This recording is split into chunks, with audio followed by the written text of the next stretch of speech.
ini orang Indonesia, kamu orang Indonesia? Oh, What we are you brother say? gitu. Oh. Tapi waktu di Afghanistan memang saya nggak setiap hari saya pakai anti proof jacket ya, anti bulletproof jacket. Ya karena menurut saya jabatan nggak penting ya. Yang penting karena passion saya motret. Ya, yang penting saya masih bisa motret.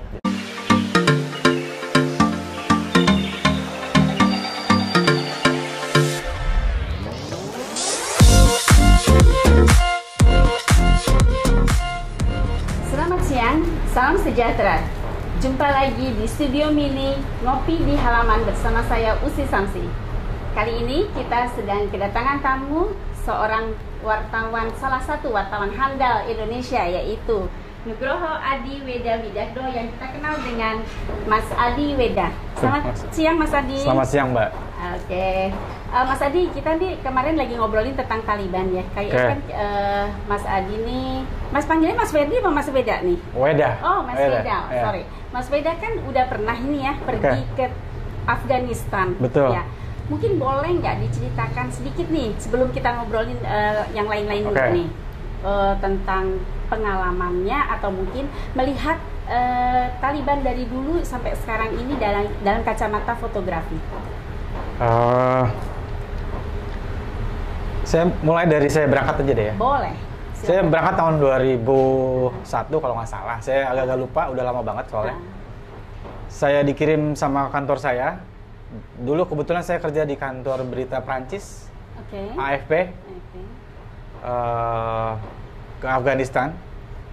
Dan kebetulan mungkin ya saya itu termasuk dalam rombongan wartawan pertama yang mendarat di Afghanistan, gitu.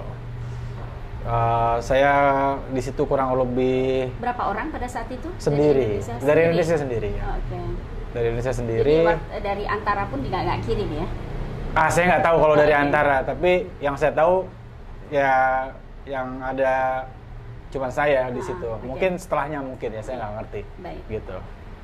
Terus ya itu tahun 2001 saya ke Afghanistan. Itu kebetulan beberapa hari saya datang ke situ beberapa hari setelah Taliban dipukul mundur oleh pasukan Aliansi Utara dari Kabul. Nah, gitu kira-kira, Mbak. Kira-kira apa rasa yang ketika wah, ini pertama kali dapat tugas nih gitu ya ke Afghanistan. Apakah sebelumnya juga udah pernah pergi ke zona perang? Kalau meliput? Gini, kalau menurut saya kalau zona perang mungkin beberapa ya. Saya pernah ke tim-tim sebelum dan sesudah tim-tim merdeka. Kalau saya nyebutnya bukan zona perang tapi daerah konflik kali ya. Iya boleh. Ya, daerah konflik. Ya. Saya pernah di tim-tim 1,5 tahun. Setelahnya saya pergi ke konflik di Papua, juga di Ambon, beberapa hari di Sampit, di Aceh, Dom Aceh, dan beberapa konflik-konflik yang lain mungkin ya gitu. Apa yang menjadi perbedaan dan persamaan daerah konflik itu, atau adakah ciri khas dari Taliban itu sendiri di Afghanistan dibanding dengan daerah konflik lainnya? Iya, kalau kita ngomongin konflik di Afghanistan itu kan ini kan kayak kalau bilang perang, iya mungkin ya. Perang antara Aliansi Utara didukung oleh Amerika dan sekutunya dengan kelompok yang disebut Taliban gitu ya. Dibandingkan dengan konflik-konflik yang lain, saya rasa Afghanistan ini seperti war against country gitu ya. Kalau konflik-konflik di nasional kan konflik antar suku, antar ras lah ya. Juga konflik soal kayak di Papua, Merdeka, di tim-tim juga begitu. Bedanya mungkin kalau di Afghanistan perangnya jarak jauh. Ya. Kalau di Indonesia kalau konflik apalah, itu kan kayak anak SMA berantem gitu ya. Nah kalau di Afghanistan jauh-jauh deh. Dia pakai, kalau yang dipakai senjatanya juga senjata berat rata-rata gitu. Baik. Oke. Kalau selama 2,5 bulan di sana itu apa yang dilihat dan apa yang bisa dalam kacamata fotografi itu sendiri gitu loh. Jadi kayaknya di sana nih kan datang nih 2,5 bulan ya. Datang tuh itu ada rasa apa ketika datang pertama? Kemudian setelah lihat observasi dulu dong, nggak langsung foto kayak gitu. Nah itu bisa nggak diceritakan gimana? Adakah perang batin? Adakah memang ini harus gambar apa yang saya ambil untuk konsumsi berita? Oke. Nah itu gimana tuh? Ya karena saya di situ datang pada saat beberapa hari setelah Taliban dipukul mundur dari Kabul. Tentunya saya motret pasca itu ya, pasca meskipun di beberapa tempat masih ada kontak senjata gitu ya. Nah, yang saya ambil, ya saya datang ke situ kan sebenarnya mewakili, ditugaskan oleh kantor saya AFP, yang juga kebetulan punya kantor perwakilan di Afghanistan. Jadi kalau saya tergantung bos saya.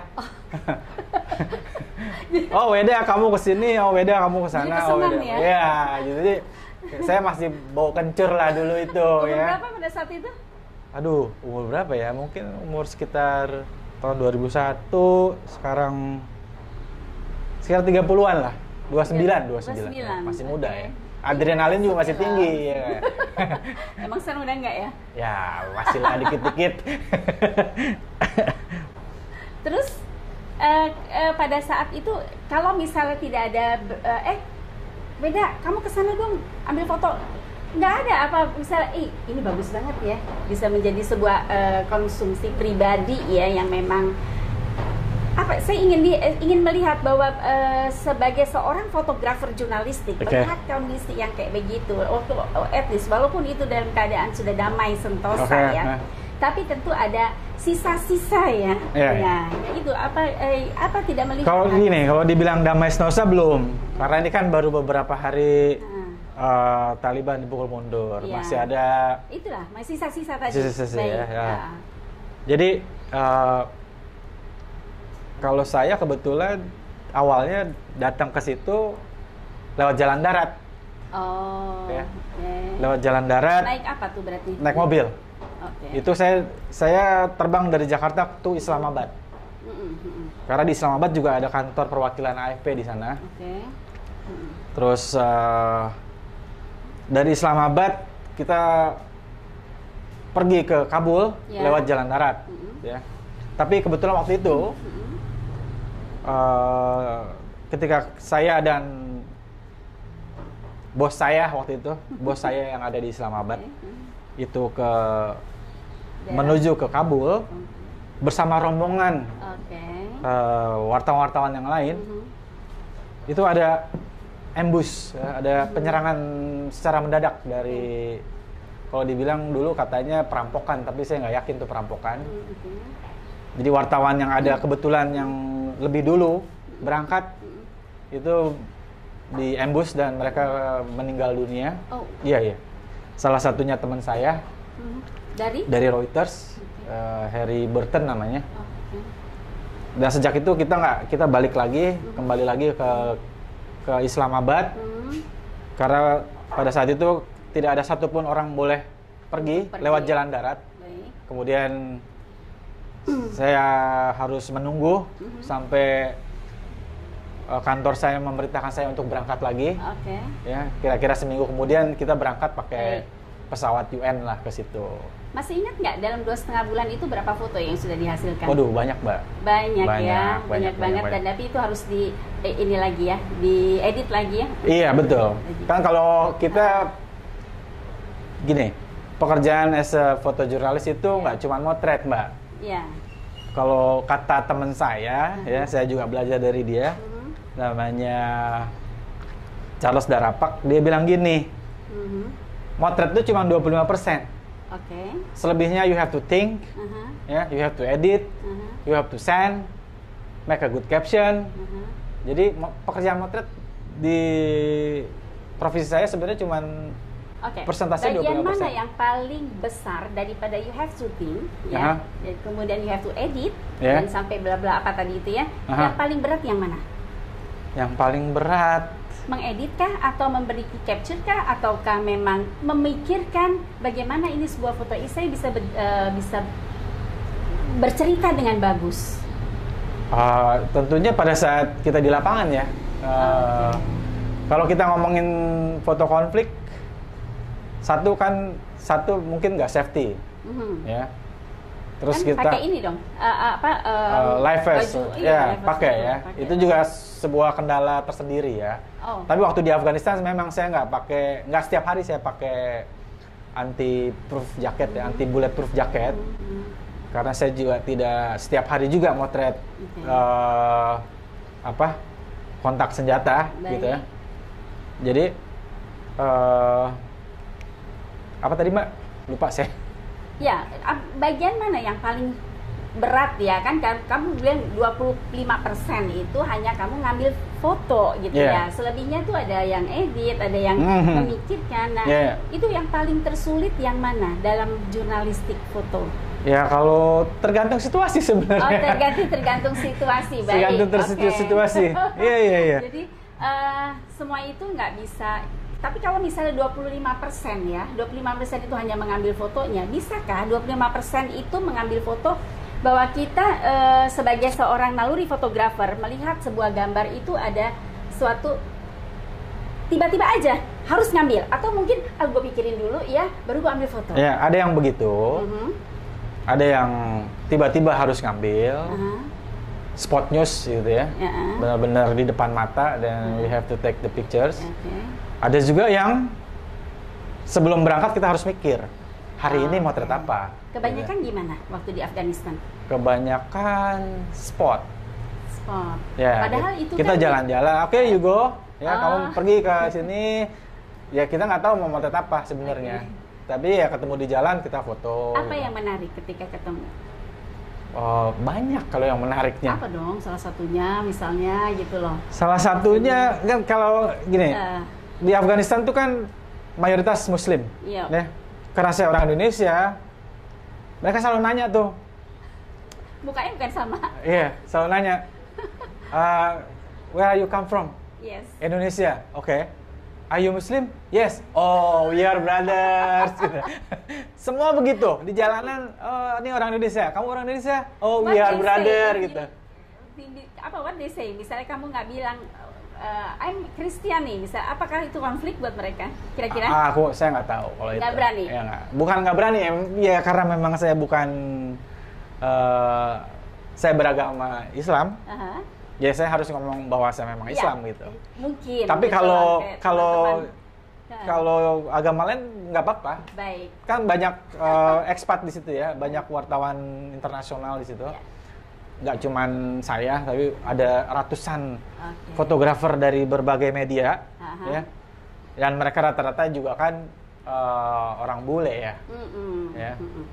Gitu. Baik. Dan mereka terima dengan baik-baik aja gitu. Mas Veda, apa sih yang menjadi pilihan hidup untuk menjadi seorang fotografer? Kemudian sekarang ini kerja di mana gitu? Saya kan di Eva ya, saya lihat di Pak. Tapi mungkin bisa diceritakan sedikit apa sih yang menggugah? Emang ini menjadi suatu impian waktu kecil menjadi seorang fotografer gitu ya. Kemudian sampai yang sekarang seorang Weda yang Iya. Kebetulan gini, Mbak. Ayah saya kebetulan wartawan. Ya. Ayah saya dulu wartawan di Jakarta. Saya sering ikut waktu kecil. Ikut beliau kerja. Pak siapa? Nama ayah saya. Nama ayah saya Rahadi Sutoyo namanya. Ya. Tapi dia bukan fotografer. Beliau bukan fotografer. Beliau penulis. Ya. Dari kecil saya suka ikut ayah saya. Sehingga timbullah ini kayaknya asik juga ya. Tapi pada saat itu memang saya pengennya visual, ya. Kalau ayah saya kan pengennya saya nulis, meskipun ya zaman saya belum jadi fotografer saya suka nulis. Salah satunya ke Fotomedia, ya. Nulis perjalanan punya Gramedia. Itu pertama kali menulis? Iya, pertama kali menulis. Menulis apa pada saat itu? Saya foto dan daerah-daerah perjalanan wisata. Iya. Gitu ya. Masih ingat perjalanan di mana pada saat itu? Di Marubetiri dan di Ujung Kulon. Oke. Gitu ya. Terus itu zaman saya kuliah. Iya. Ya, Marubetiri dan Ujung Kulon. Dan Baluran kalau nggak salah. Di Taman Nasional Baluran. Ya, sejak itu saya, karena saya dari SMP, udah belajar how to taking pictures by SLR ya, kalau dulu bukan digital. Ya, ketika ayah saya bilang, kamu harusnya jadi penulis. Wah, saya nggak mau, saya nggak ada fashion di sana? Fashionnya pengennya motret. Itu. Kemudian, jadilah... Ada kenikmatan tersendiri ketika motret sama menulis? Oh iya, kalau dulu kan nggak ada yang ngajarin, Mbak. Kita ngajar dari buku, dari majalah. Baik. Ya kan? Nah, saya kerja dulu pertama kali di kantor berita Perancis. Ya, tahun 2003 saya pindah ke EPA, European Press Photo Agency, as a chief photographer. Ya, jadi saya bangun EPA dari nol sampai mungkin sekarang cukup besar gitu ya. Berapa tahun itu dari EP itu ke sekarang itu? Saya 2003, Mbak. 2003 sampai sekarang ya? Iya. Udah lumayan ya? Seberapa Udah hampir 20 tahun. 20 tahun? Iya. Oke. Iya, gitu. Jadi itu pada saat kantor berita itu ada di Indonesia? Iya, dulu kan nggak ada IPA. Iya. Terus kemudian IPA bangun kantor di mana-mana, dan saya salah satu orang sekarang yang... Sekarang editor in chief-nya di sana? Bukan, saya sekarang udah bukan jadi chief photographer lagi. Sudah digantikan gitu ya. Sejak kapan? Sejak 2014 mungkin atau 2013 ya. Saya lupa. Gitu. Jadi sekarang saya fotografer biasa aja. Freelance gitu ya? Bukan freelance, saya staff. Staff? Ya, saya staff di IPA. Oh, sekarang ini? Tapi tidak memegang jabatan. Oh, baik. Ya, karena menurut saya jabatan nggak penting ya. Iya. Yang penting, karena passion saya motret. Iya. Ya, yang penting saya masih bisa motret gitu. Kembali ke Taliban ya. Adakah foto esai yang dikerjakan pada saat di sana? Banyak, Mbak. Banyak. Baik. Apa yang paling terkesan? Yang paling terkesan ini ketika saya harus motret di penjara yang isinya serdadu Taliban. Gitu. Karena pada saat itu memang beberapa Taliban ada yang ditangkap dan dipenjarakan gitu ya. Ya, karena mereka juga maksud saya karena mungkin saya Muslim ya, jadi mereka penerimaannya sama saya welcome aja. Dan juga satu lagi saya pernah bikin, kalau zaman Taliban kan orang wanita nggak boleh sekolah, nggak boleh berorganisasi, nggak boleh apalagi banyak lah, nggak boleh bermusik dan segala macam. Nah, saya ngambil foto-foto soal bagaimana seorang musisi ketika Taliban tidak ada, mereka mulai ngambil alat-alat musiknya yang disimpan di dalam tanah dan segala macam. Kebetulan saya ada di situ. Sampai dalam tanah naruhnya. Karena saking nggak bolehnya gitu. Dan juga kalau nggak salah kita AFP pernah buat foto soal Afghan Women Movement. Ya, itu pertama kali tuh. Karena sejak pas zaman Taliban kan nggak boleh ya. Iya. Ketika Taliban nggak ada, beberapa wanita di Afgan membuat organisasi namanya Afghan Women Movement. Nah, mereka mulai buka burkanya tuh. Ya. Tapi buka burkanya tuh nggak di tempat di luar. Jadi kita ketemu di dalam sebuah forum. Mereka mulai buka burkanya. Di antara para perempuan atau dengan para laki-laki juga? Kita semua wartawan. Mereka mungkin audiensi dengan jurnalis ya. Dan mereka mulai buka burkanya dan ternyata ya cantik-cantik ya. Loh, apakah memang waktu dengan memakai burka mungkin karena dengan ini ya? Apa ya namanya? Burka kan tutup semua. Tutup semua itu, jadi nggak kelihatan mata saja nggak kelihatan, gitu ya. Ya. Pasti cantik lah ya. Ya, cantik lah orang Afgan gitu. Ya. Baik, kayaknya nih ada kisah story yang menarik ya. Mungkin nanti di termin kedua ya. Untuk story cerita tentang wanita Afghanistan. Mungkin seperti itu. Cara Afghanistan gimana ya, seksi-seksinya cewek Asdod? Enggak gitu sih. Saya kan cuman motret karena kantor saya menulis soal Afghan woman waktu itu ya. Oke. Ya. Jadi emang nggak spesifik ngomongin soal setiap harinya ngomongin wanita di situ ya. Betul. Tapi kan ketika wanita Afgan membuka burkanya, itu sebuah hal yang baru. Iya. Waktu karena itu hal yang tertutup ya, gitu ya, gitu, tiba-tiba hal yang baru. Jadi orang juga surprise. Betul gitu ya. Dan sejak itu memang pada akhirnya juga tetap sampai Taliban nggak ada pun masih banyak wanita Taliban wanita Afgan yang tetap pakai burka gitu. Mas Wedo, kalau Mas Wedo sekarang Mas Weda. Mas Weda. Oh, sorry ya, Mas Wedo, Mas Weda. Mas Weda kalau Mas Weda, kalau misalnya sekarang diperintahkan lagi untuk pergi ke Afghanistan. Yes. Apa yang ingin dilakukan di sana dan ingin membuat apa? Karena sudah tahu dong, sebelumnya kan sudah pernah kemudian melihat kehidupannya. Terus mungkin ada sesuatu yang tertinggal nih ketika dulu pergi ke Indonesia. Kayaknya ada yang ketinggal nih, saya nggak lakukan ini gitu. Enggak. Kalau sekarang satu lagi sih ini ya. Kira-kira nih menurut Mas Weda ya, Taliban ini dengan pemerintahan baru mereka akan bisa maju ataukah bisa kembali kepada masa silam? Itu dulu yang satu dan yang dua sekalian kita. Sekarang boleh. Kalau menurut saya, kalau saya dikirim ke Afghanistan sekarang, yang saya mau itu ya perubahannya. Ya, karena saya dengar juga, saya baca dan saya lihat Taliban sekarang berbeda dengan Taliban zaman dulu, ya. Sekarang wartawan udah boleh motret mereka dengan bebasnya. Ya, saya lihat beberapa teman ya di Afgan udah bisa, bahkan yang wanita sekalipun ya, fotografer wanita sekalipun udah bisa embedded gitu ya.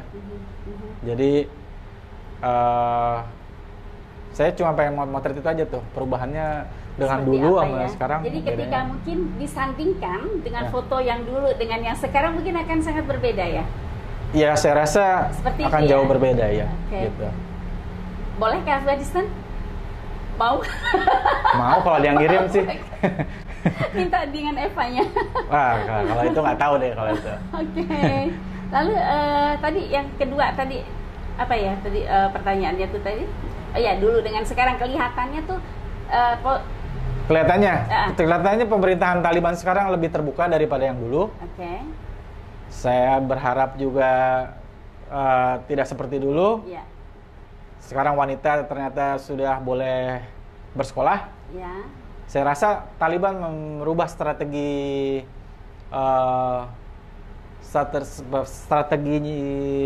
bernegaranya ya. Untuk berubah, untuk lebih agak sedikit terbuka meskipun masih pakai syariah Islam ya. Saya rasa itu yang akan terjadi di Afgan. Kalau Mbak bilang akan maju atau enggak, saya nggak tahu. Kita lihat aja nanti beberapa tahun ke depan gitu. Baik. Tapi yang jelas mereka sudah mempunyai perubahan dari sebelumnya sampai sekarang. Gitu. Ya mudah-mudahan 5 janji Taliban itu bisa dipenuhi ya sama Taliban dan kita berharap juga untuk keperdamaian dunia dan tentunya untuk semoga. Tadi menarik sekali ya dengan kalau bahwa Taliban itu tadi ada kata dengan war against country. Iya. Jadi bukan konflik dari persaudaraan itu sendiri. Baik.